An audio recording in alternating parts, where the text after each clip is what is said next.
The TrueCool 40K is installed. Look at this thing. What a monster. What an absolute monster of a transmission cooler. Like when I looked at pictures of this thing on the internet, I was like, oh yeah, it's a big enough cooler. But it's like almost as big as my intercooler. That is insane. Got it all installed. I used the supplied barb fittings and some pretty high pressure hose. This is good for 225 PSI. I basically just unplugged the fittings from the radiator over here and slid the hose on over the steel line that's there. The reason I did that is because this metal line is actually flared where it goes into the rad. So I shoved the hose on over about an inch or so past and then put 2 clamps on it. So it would actually have to basically explode in order to come off. So I don't think that's absolutely going to go anywhere.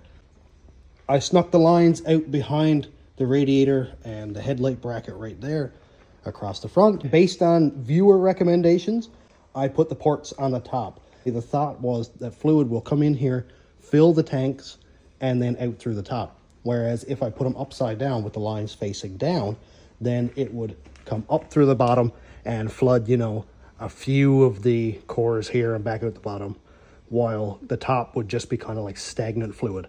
I don't know if that's legit. I don't know if that's a thing or not, but it made sense to my little brain, so I did it this way.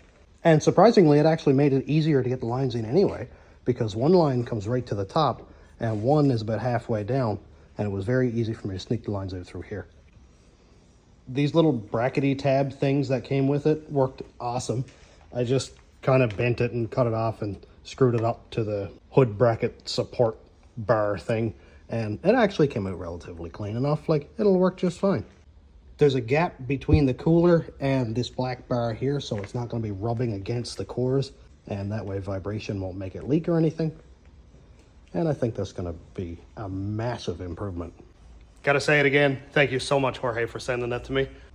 That's one less factor that will contribute to exploding a 4L60.